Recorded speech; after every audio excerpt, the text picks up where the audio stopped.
Okay, friends, it's time to take out your phones for a multiple choice exam. So if you could take out your phones, there will be a QR code that appears on the screen if you point your camera up in that direction. Or if you're not certain how to do that, open your browser and type into the address line pollev.com/LLUC. You can do this on the broadcast as well. So pollev.com/LLUC, or just scan the QR code. We'll give you just a few seconds to get that done because we want to know how much you know about some interesting Bible realities. Now you have first and second service and anthem that have gone before you. I'm not going to tell you yet what they got, but I will say that I've seen a few faces here from both, so that could tilt this service. We'll have to see. All right, you ready now?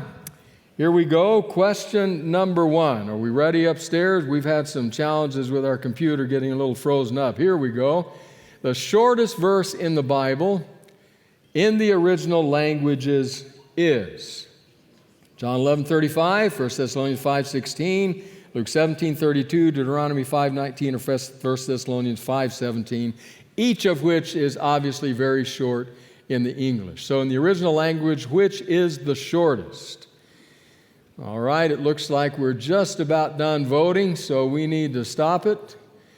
The answer is B, 1 Thessalonians 5:16. That's a surprise, isn't it? John 11:35 is in the English. In the original language, John 11:35 is 3 words, 16 characters. 1 Thessalonians 5:16 is 2 words, 14 characters. Hate to tell you, but we're 0 for 1. All right, well, let's race on to number 2. Number 2, which is the middle chapter of the Bible? Middle chapter, Psalm 116, 117, 118, 119, or 120. Well, it's kind of a race between 3 there in the middle. We're moving up to 43% for 119. The other's a little behind. All right, so we'll stop there. Middle chapter, B, Psalm 117. Oh, mercy.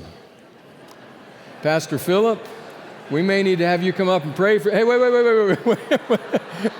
What are we doing here? We got to stop this. Oh, my goodness. I thought we were 0 for 2, Philip. It looks like we're 1 for 1 here. 1 out of 2, rather.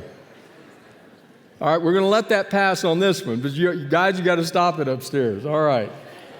So number 3. These are the 5 shortest chapters in the Bible. There they are. Job 25 and Psalms 117, 131, 133, and 134. Of those, which is the shortest chapter in the Bible? I'm going to keep an eye on you all because we got to make sure this is stopped before I start giving the answer here. Wow, so Psalm 117 is way ahead in this. All right, we'll stop it there. The answer is B, Psalm 117. You are correct. Curious that it is the middle chapter and the shortest chapter. 1,189 chapters in the Bible, 594 before and 594 after. All right, so what are we now? What are we really? So we'll say we're 2 out of 3. You're doing well. All right, number 4. Of the 66 books in the Bible, which is the longest, based on the number of words in the original language? I know you all read it in the original language, so this should be easy for you. Based on that, Jeremiah, Psalms, Ezekiel, Luke, or Genesis? Wow, I thought Genesis might make more of a run for it, but Psalms is way ahead. All right, so we'll stop it there. Based on the number of words in the original language, the longest book in the Bible is Jeremiah. So what are we now, 2 for 4? We're 50%, Laya. We're not too great, but we're moving along. All right, the last one. The country that produces the largest number of Bibles in the world, 50% of the total, is the U.S., Great Britain, China, Brazil, or Texas. So which is... Hey, that 5%, I want to meet you after the service. All right, so U.S. is leading the charge with China a ways behind.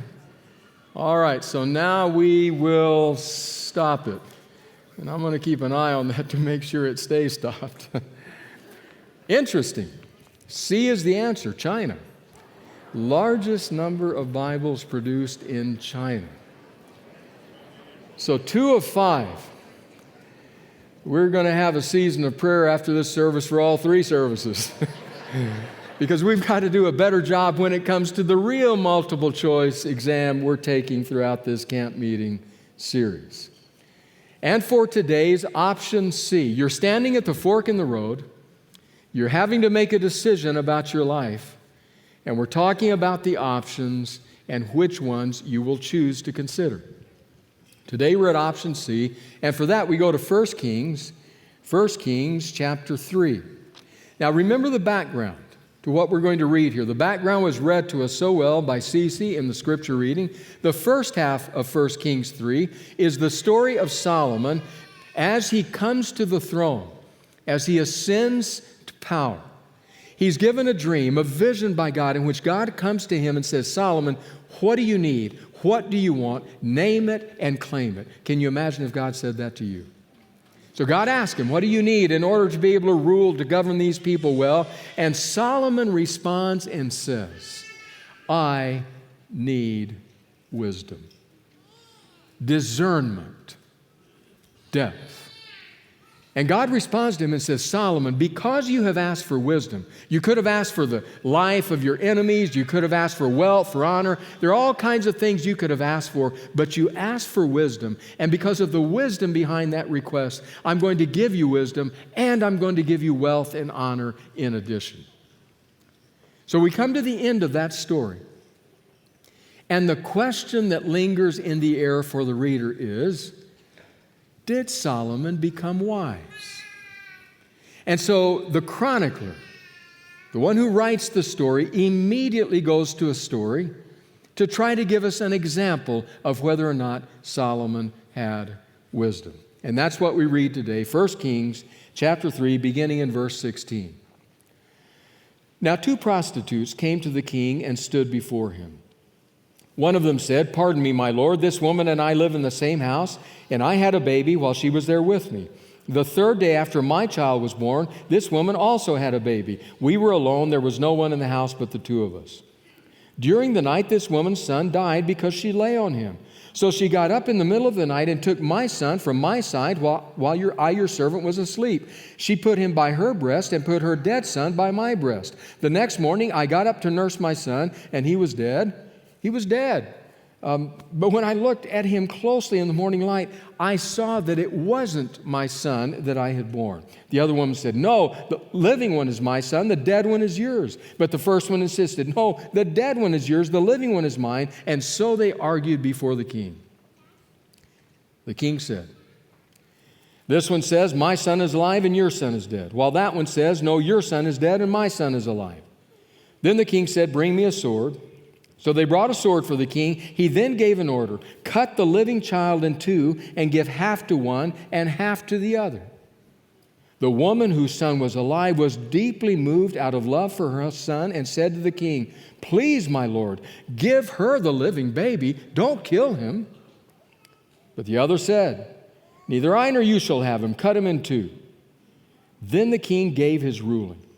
Give the living baby to the first woman. Do not kill him. She is his mother. When all Israel heard the verdict the king had given, they held the king in awe because they saw that he had wisdom from God to administer justice. It's a simple story, so very passionate, a bit macabre, but it causes us to pay attention. I've read this many times. I've never preached on it. But in thinking about the decision-making process that we all face and standing at that fork in the road trying to decide, Solomon seems a wise choice to consider.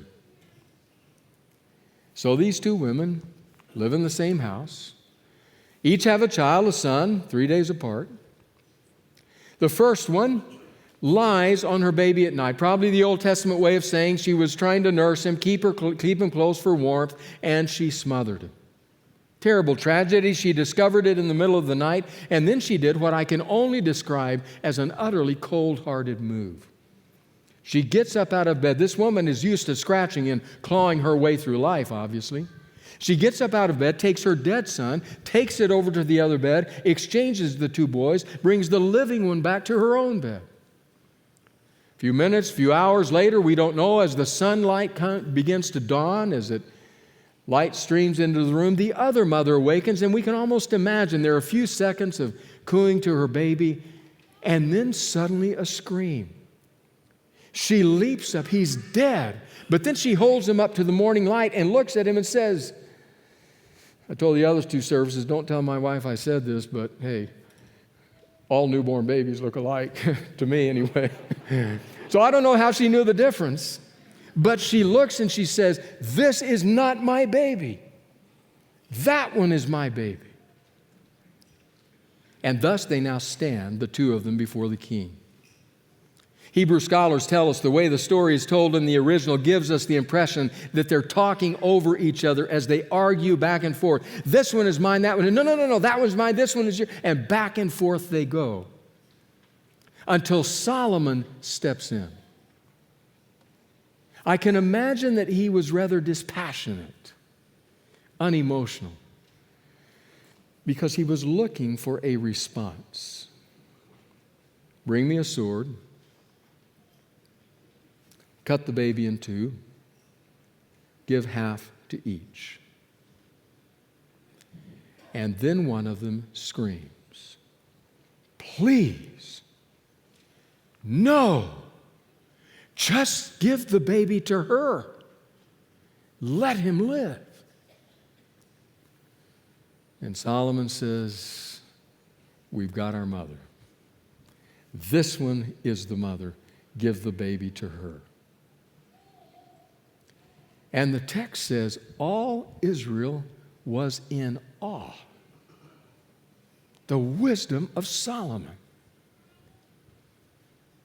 So what was it that allowed Solomon in that moment, I can't imagine in that moment making that decision and just being able to lay it out and have it transpire the way it did. But in that moment, Solomon was able to do that. And I want to suggest he did that because he had the wisdom to know how a mother is wired.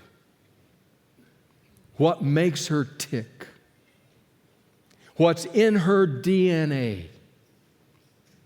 Solomon knew that no loving, normal, balanced, caring mother, no mother, would ever accede to a request like his. Ever. So when he laid it out there, and there was an immediate response, because he knew how a mother is wired, he said, there's our mother. That's her. He made his decision based upon a knowledge of how she was made up. In fact, listen to Thomas Constable, Old Testament scholar, who writes simply this. He says, the king, that is Solomon, had insight into basic human nature, in this case maternal instincts, that enabled him to understand why people behave as they do and how they will respond in various situations. He knew the constitution, the makeup of a mother. I want to suggest to you this morning that our key thought is this. We make our best decisions when we take into account how God has wired us. We make our best decisions when we take into account how God has wired us. So today is option C, the third one. You can see it behind me. So option A, character. Option B, counsel. Option C, composition. That's our word for today, composition. Now I want to define that word because if you go to dictionary.com and you type in the word composition, you'll get 18 different definitions. So here's how I'm using the word composition. Referring to our makeup, how we are put together, our emotional, spiritual, social DNA, the way we're wired, what makes us tick. We need to pay attention to that in our decision-making processes. Now, we could say we need to pay attention to that individually, and we would be absolutely right. Every one of us has a composition, has a temperament, has loves and likes and dislikes and hatreds and pasts and present and dreams and visions, experiences, history. All of that goes into our composition, who we are. And that needs to be taken into account in the process of making decisions. In fact, if we're looking at it from that individualistic perspective, I would point you once again to the statement made by the writer Frederick Buechner. I've come back to that a number of times because it's so powerful and simple. He says, if you're trying to decide, where does God want me? What am I supposed to do? Take two things into account. On the one hand, take into account your deepest gladness. Your deepest gladness. What gives you passion? What lights your fire? What it is that you do that at the end of doing, you say, that's what I was made for. It gives you life, your deepest gladness. And then, says Buechner, pay attention to the world's deepest sadness, the brokenness around you, the human need that is everywhere on hand. And Buechner says, pay attention where those two intersect. Your deepest gladness, the world's deepest sadness. That's where you should be. So we could talk about that. We could talk about our own personal composition, and it would be beneficial, but that's not what I want to focus on this morning. What I want to focus on is how are we, as human beings, as children, as creations of God, how are we all wired? Are there any realities in common that God has woven into the fabric of our being that we ought to note as we make decisions? I've chosen 3 of them. I look not only at the experience of Solomon, but more broadly, more widely into Scripture. Here's the first one. You were wired for service. You were wired, designed for service. It's the reality of the world around us. Give and take, give and take. For the one who only takes, life becomes a bore, a burden and a bore. You were designed, you were wired to serve. Jesus himself, when he came on more than one occasion, made the statement, I did not come to be served, but to serve, and to give my life as a ransom for many. Paul in Romans 14 says, none of us dies to ourselves or lives for ourselves. We are a part of the great web of humanity. No man is an island, said John Donne. We're wired for service to others. I love the way Ellen White puts it. 2 brief quotes. The first one just 1 sentence long.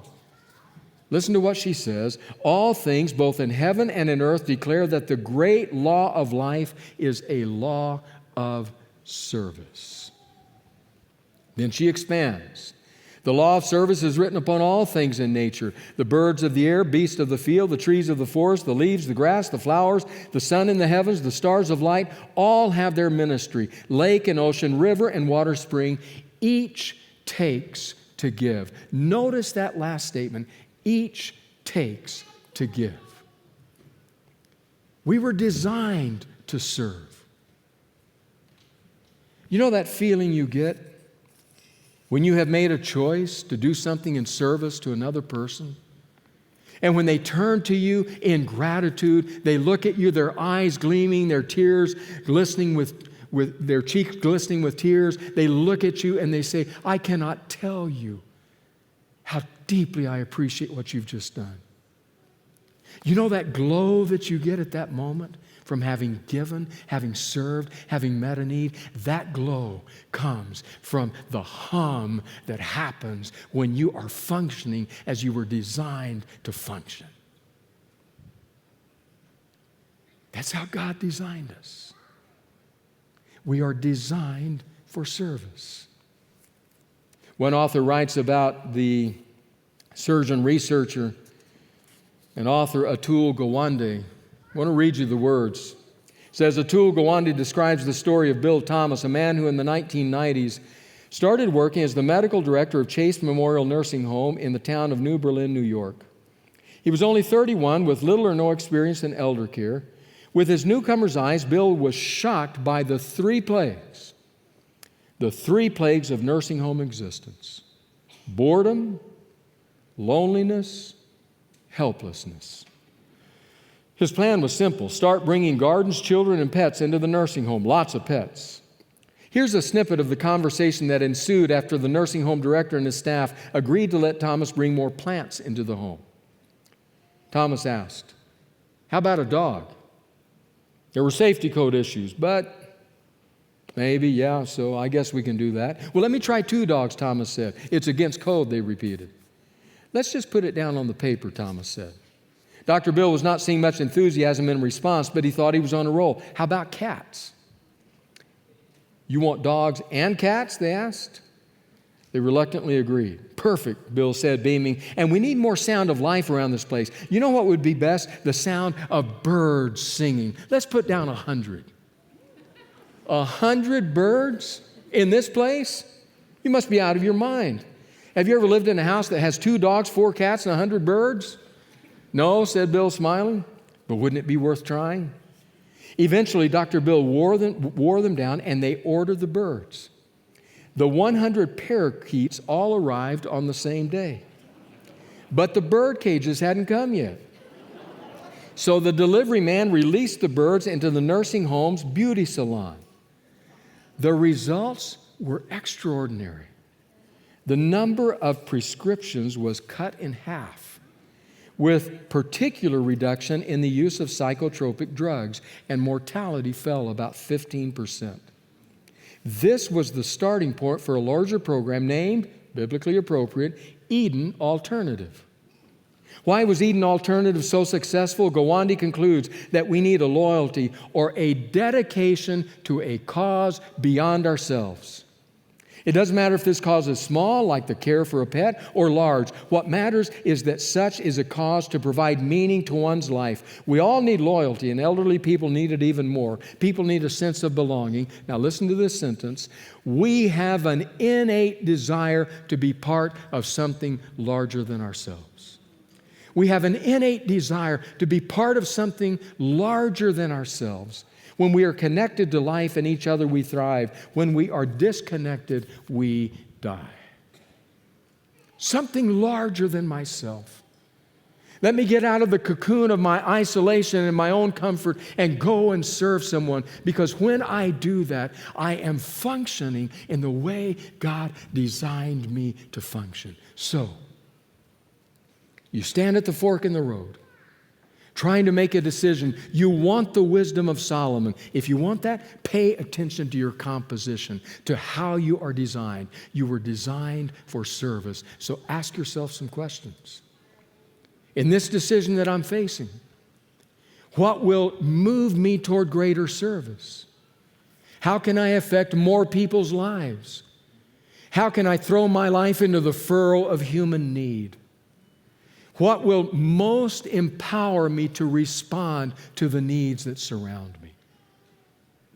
As you make your decision, remember, you were designed for service.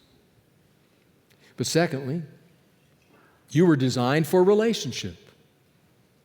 You were designed for relationship. In fact, that's clear from the very dawn of the scriptural narrative. Go back and read Genesis 1 and 2. You'll notice that what God is doing, He's saying good, good, good, good, good, not good. You say, wait a minute, how can all this be so good, even very good? And then He comes to a point where He says, not good. What is it that's not good? I'll tell you what it is. It's a solitary Adam. Alone. Not good, says God. It's not good for the man to be alone. Why? Because I designed him for relationship, for connection, for deep and meaningful exchanges with others like him. Think about Jesus. When Jesus huddled around that low-slung table with His disciples the night before His crucifixion, He gave them the new ethic of His kingdom. He said, "A new command I give you, love one another as I have loved you." Is it curious to you? When Jesus is outlining what is to define his kingdom, he chooses a relational virtue, love. That's what will bind you together, because that's why you were designed. You were designed for relationship. So when you make decisions, ask relational questions. This past week, I've done a fair bit of reading about loneliness. It has come home to me with clarity that if COVID is a pandemic, loneliness is outpacing it. The irony is tremendous, because we are an interconnected world that only becomes increasingly interconnected. And yet with all the connections in every area of our lives, the loneliness grows, especially in two groups: senior citizens and young emerging generations. Lonely. You know the name, Elon Musk. Elon Musk, he has more money than you or me. Elon Musk, and it depends which source you look at, they're a little bit different, but they have the same general idea and same general ballpark, appears to be worth about $186 billion. One man. 180. Now, just for some perspective, the piece I was reading mentioned Bill Gates, $126 billion. And it said that if Bill Gates were to spend $1 million a day, every day, today, tomorrow, Monday, Tuesday, $1 million every day, and just kept spending $1 million a day every single day, the time that it would take for him to exhaust his supplies would be about 350 years. And Elon Musk is 50 billion north of Bill Gates. Now, here's what's curious. In an interview several years ago after a divorce and after a breakup with a significant other, Elon Musk said to Rolling Stone magazine, I can remember it, he said, as a child, I said, I don't want to be alone. I want to be alone. And then the interviewer said, it's as though he paused and pondered that and then just whispered, I don't want to be alone.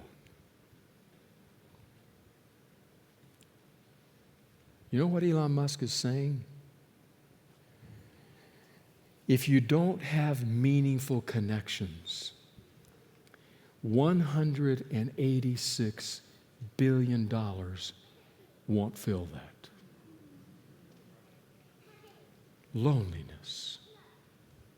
One author I read this week said, we've come to the place where we can talk about many things that were once taboo. Even now, people are openly talking about, for example, their depression. The quarterback of a team I've cheered for over the years, Dak Prescott, a few months ago, came out and said, I've struggled with depression. Said people are now talking about it more openly, but people don't want to say, I'm lonely, because it makes them look like a loser. Like the kid in the high school cafeteria sitting all by themselves because they're strange or weird. Nobody wants to say that because they view it as a sign of weakness, a failure. But all it's telling us is that we're not living in the way that we were designed to live. If we had a car here that ran out of gas or electric car that ran out of its charge, we wouldn't say that car is weak. We would say it needs its source of power. And that's what relationships are. We were designed for relationship. Loneliness is crippling because it goes against our design. So you stand at the fork in the road, making a decision. Ask some questions about your relationships. Is the career choice I'm making, the career I'm entering, the job I'm about to take, is it going to allow time for relationship? Am I going to have the ability over the long haul to connect with family? What will it do to my marriage, to my parenting? Will I be able to maintain friendships? What about where I live? Or what about just breaking down some of the barriers that have grown up between you and others and finding reconciliation. As you make your decision at the fork in the road, ask relational questions. Because you were designed for service, but you were also designed for relationship. Thirdly, you were designed for God. You were designed for God. I want to share with you the words of Solomon, same king that made this ruling that we admire because of its wisdom. Except these words come from another book, the book of Ecclesiastes, come from Solomon's pen. I know Ecclesiastes is a tough book. Don't read it if you're having a bad day. It'll send you right over the edge. But there are some good things that he says here. And one of them comes in chapter 3. Where in chapter 3, he has written those immortal words. There's a time for everything under heaven, a season for every activity under the sun, time to be born, a time to die, a time to plant, a time to uproot. You've read the words. Well, when he comes to the end of that, he says something really powerful. Ecclesiastes chapter 3, verse 10. I have seen the burden God has laid on the human race. He has made everything beautiful in its time. He has also set eternity in the human heart, yet no one can fathom what God has done from beginning to end. He has set eternity in the human heart. It's Solomon's way of saying he has created you in a way that nothing but God can fill the core satisfactorily. He has created you with a yearning for God, eternity, a yearning for permanence. I see it too often. The last 3 or 4 weeks, I've had the honor of officiating at 3 or 4 different funerals.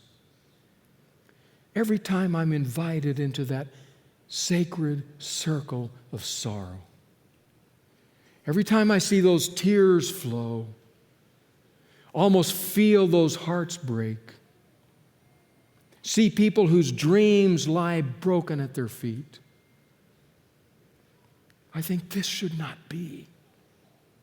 This should not be. I can see it etched on their faces, that yearning for permanence, for something beyond the here and now. You were designed for God. I love the way C.S. Lewis says it. C.S. Lewis says, if I have a desire for something, that desire in and of itself is evidence that the reality that would resolve that desire exists. I don't desire things that do not exist, says Lewis. He uses the example of a baby wanting food. He says, well, food exists. It meets that desire. Or the duckling that wants to swim. Well, water exists. It can meet that desire. Lewis says, if I desire something, that desire in and of itself is evidence that that which I desire exists. Therefore, when I have a yearning for permanence, a yearning for something that nothing in this world can fill, well, let me share it in Lewis's words, far more eloquent than mine. Lewis writes, if I find in myself a desire which no experience in this world can satisfy, the most probable explanation is that I was made for another world. If none of my earthly pleasures satisfy it, that does not prove that the universe is a fraud. Probably earthly pleasures were never meant to satisfy it, but only to arouse it, to suggest the real thing. So when you're at a place where you are world weary, there's a deep yearning in your soul for something that you say, nothing in my life satisfies this. That in itself is an evidence that God has placed eternity in the human heart. He has designed you for Himself. And that's why you yearn for that which nothing here can satisfy. This week, I came across a quote that immediately skyrocketed to the top of the list of my favorite C.S. Lewis quotes. Just one sentence long. Here it is. Sometimes I do not think we desire heaven, but more often I wonder whether in our heart of hearts we have ever desired anything else. That's it.